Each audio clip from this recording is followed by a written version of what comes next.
Hello there, and as usual, I'm Aaron from Laststandgamers, and welcome. So today we're taking a look at another amazing ship from the Steam Workshop. Now here in front of me, we have the Battleship Ulrich. Now this is a completely vanilla design, and I have to say, the colours, the tones, just the design of this one just really appeals to my taste in ship design. So let's take a look around this guy. So it's a well-equipped vessel designed to be a battleship. So that means we're going to have some firepower, a good mixture of armor, and a good mixture of maneuverability as well. So let's just sort our sun out a little bit here. So if we just roll the sun around, we get the ship nicely lit up against the planet in the background. So we're starting here at the front, and this is one of them other split sort of ship designs. And the reason for this is there's two sort of great things that are happening here. We've got thrusters that are tucked inside here.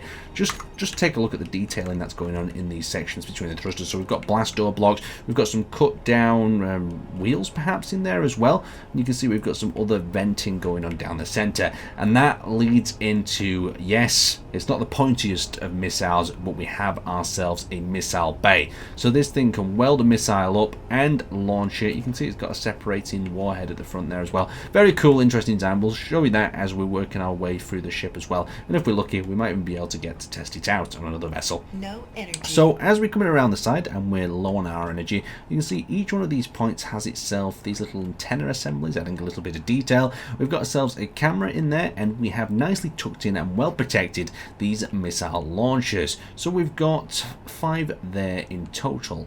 Very nice indeed. We've got ourselves another 5 in the other side, so it's just mirrored, and you can see we've got these armored extension pieces, so these will absorb a little bit of the blast around the area, giving it a good bit of protection. You can see they've used the carbon texture on this, contrasting it from the actual ship's standard white armor blocks. It looks very clean overall and really quite nice. As we work our way into this section, it almost looks like we've got some sort of cargo container, or they're not really cargo containers, but maybe some sort of hydrogen tank here that they've painted up red and used the riveted armor, and then we've got these little wings that follow the sides here, just sloping back, adding to the aesthetics of the design. We've got 2 micropods there tucked into the side, and we have ourselves another bay. So if we took ourselves into here, this one's just a little cargo bay, so you can pop yourself in there, load some cargo aboard the ship, nice sort of tucked in and out of the way. So let's take a look underneath. So you can see how the blue armor wraps itself around and then contrasts with the white armor underneath. I really like the idea of. And you can see the protection on the bottom bracket of the turret there with them armored blocks. So we've got a combination of both hydrogen and iron thrusters on this design. So it's going to have some great sort of maneuverability potential, as well as the iron thrusters being quite safe on the old power consumption in case the hydrogen thrusters do go down. So that is the underneath of the front segment. Let's just take a little bit of a look here at the middle of the actual vessel. So you can see the blue armor once again wraps around the hull in that sort of space design, so it's going to absorb a little bit of the armor and just stop you from having to have thick layers of armor laid back to back, because it'll absorb it and it'll space the blast out. Even though Space Engineers blasts do go through blocks and tend to have some rather interesting energy potential, you can still save a ship by spacing the armor out here. So above the missile bay, we've actually got ourselves the cockpit that's located in this little section here with 2 desks on either side. Going up a little bit further, we've got this like antenna assembly. I really like the look of it. It reminds me of something that you'd see on a ship. Then on top we've got another mast like that, and that just leads down the back, and we've got some more fins there. I'll show you in a second. So we've got another little briefing room up here with a nice view of wherever you're traveling through in the universe.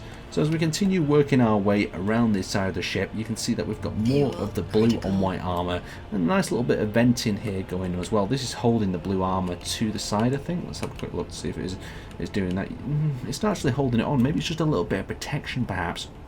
So then moving a little bit further back, we've got this continuation of these wingtip sort of designs. These almost look like they're on a bracket here, and they'd flex up and down if that was possible in Space Engineers without getting too crazy with rotors. So you've got the black and orange tips there, giving it a little bit of an essence. So around the back we have one of my favourite areas of the thrust components. So we've got the actual hydrogen thrusters on the side here. We've got 2 large ones and a little quad one down there at the side. Just look how it's sloped in, and it just all seems to fit really nicely under their wing.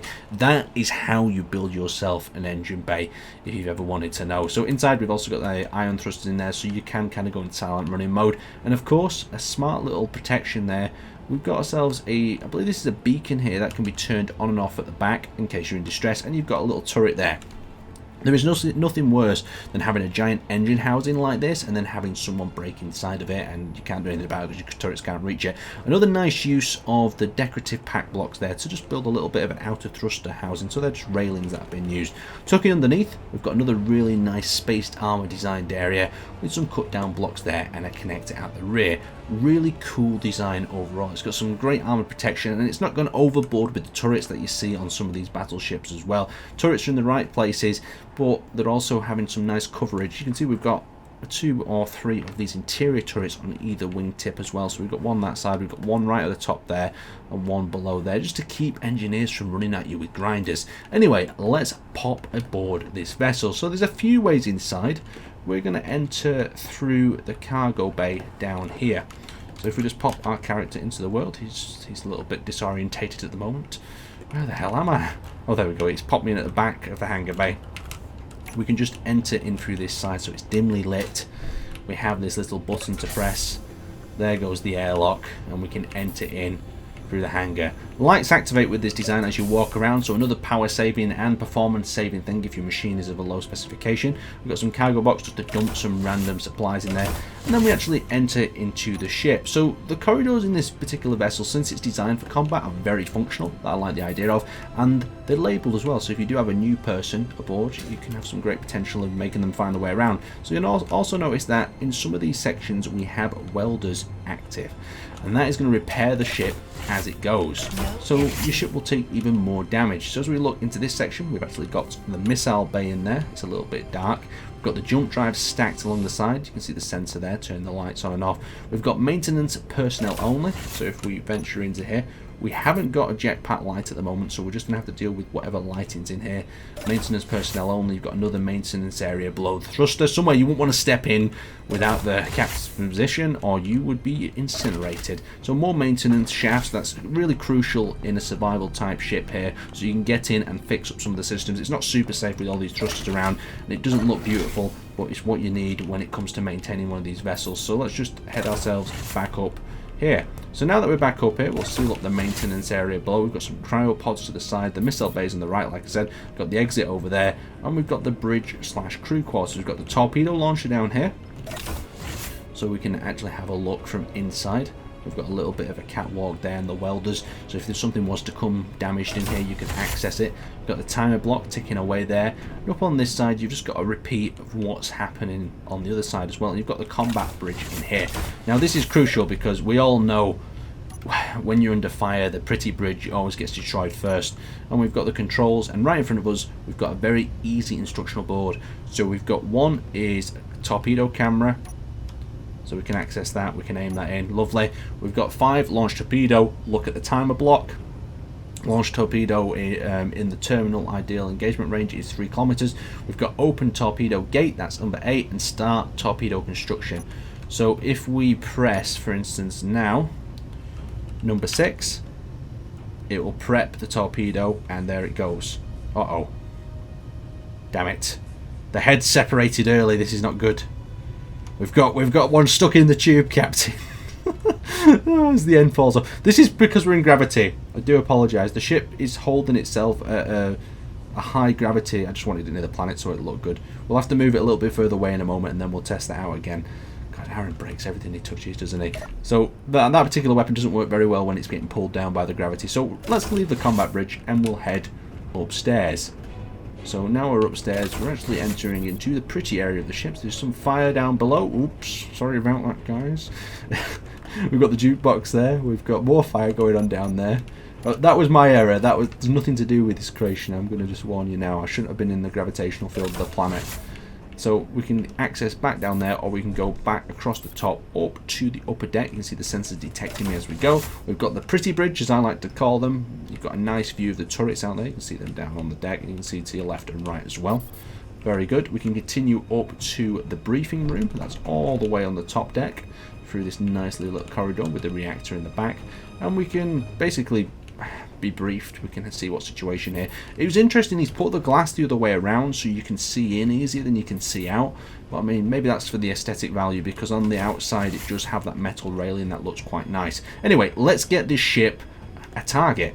Let's set it up with something. So for the next part of testing, we are going to launch the torpedo. I am aimed at the target. All we have to do is press number 6. That detaches and fires the torpedo towards the target. Now the enemy ship is set to defend itself, so it does have weapons and ammunition. So we'll also be able to see how well that this warhead can actually punch its way into a target. Now it's got a separate head that detaches, so that could play into how this thing functions if there's decoys or something in the inside of it. So the head is actually detached successfully, even though it's damaged. It caused a lot of ricochet sort of damage, but the sort of turret defense did intercept the majority of the rocket. Let's print one off. Let's see how this works. So to print one off, we have to press number 9. So number 9 has now been activated. The projector has come online with the top part. The welders should come online, and we should print ourselves another torpedo off as quickly as possible. So they raise up to the top. Oh wow, look at that. I love these systems that print like this. They're so cool. Okay, so let's actually have a look inside the missile this time and see what's going on here, what we got to work with. So inside here we have ourselves, I can't even tell what that is. We might have to cut a little hole in. So this warhead's located at the back. So I'm guessing these work on some sort of decoy perhaps in the front pod. So no, we've not. So we have a decoy in the front pod. And in the rear pod we have the warheads themselves and a thruster that looks like it melts off that rear section. Let's attempt a second launch to the target. So to launch it again, we need to add it to our HUD again. So we need to find the timer block. So let's find our timer blocks, launch torpedo, and we press start. So let's hit the 6 again. Torpedo goes down range. Let's have a look. So we're aiming for the same spot. All the defences are still operational by the look of it. It seems to have pretty good coverage with the combination of missile launchers. So there we go, you can see that little white light coming in. Turrets are opening up. Missile launchers are going to engage when it gets a little bit closer. The heads came off. This time the second part's intact. Successful hit on the target. So that's how the torpedo is meant to function, with the disconnect. Very nice indeed. Look at that damage as well. So that was 2 shots on the target plus 1 test round. So out of the 3 shots we had 1 successful warhead explosion. So not too bad for these sort of weapon systems. Let's have a quick look at this thing's maneuverability. Let's see how it can maneuver. So we've got good gyroscopic movement left and right. Let's check our acceleration. I'm expecting good stuff since we've got the hydrogen thrusters. Not too bad, not too bad. I'm very happy with its gyroscopic type movement though. It means we can probably outturn. I wouldn't really want to engage in a fight though with that. So let's attempt to build one on the go, shall we? Let's make space engineers think a little bit here. So we're now attempting to build a missile on the go at 83 meters a second. We'll get a bit of range on the other battleship out there. Let's see if it can print on the move. Number 1, that's going to be an interesting factor. The second thing will be firing it on the move. So it's now lowering down and it's printing, from what I can tell, absolutely fine on the move. So that's what you need in a fighter system that works, and since it's protected inside there, it's going to last even longer. So we'll bring it down to a sharp turn. The only thing that I see is a little bit difficult in a firefight here is you're going to have to go to the menu, find your timer block every time and stick it back in. It's not really that much work though. So we've got that. We're going to use ourselves the camera here. We're going to slow ourselves down, use all the thrusters we've got. Okay, so it's 3.27 away. We've got a camera online. We've got a slight drift towards that we really don't want. That slight drift is going to cause some issues. The render distance hasn't rendered the other object in, so we're going to have to get a little bit of speed forward. Once we see them thrusters slow down, the thruster system is actually quite useful because since we can see it thrusting like that, it means that we are drifting. Once them thrusters cancel themselves out, we know... Oh, there we go. So that means we can actually fire the weapon. That's pretty cool. So let's attempt to fire. Okay, torpedo is out, heading towards the target. Okay, and we've brought ourselves to a nice steady stop. So this time it's coming in from this front angle, probably the hardest area to hit. And seeing cruising in nicely, gaining some speed. So if the other ship was moving as well, it'd be very hard to hit, but an outpost or something, it'd be perfect for bombarding it. So this is right at the front. Missile turrets are engaging. They've intercepted. The head of the warhead's come off. The rear is still intact. Oh, beautiful hit. So that's another successful warhead detonation. And there's a secondary explosion here at the back. So I don't know if something penetrated inside. Wow. Super cool ship anyway. Check this design out on the workshop. Have a play with it. Have a look at this awesome weapon system. Leave your comments to the creator. And I will see you guys next time.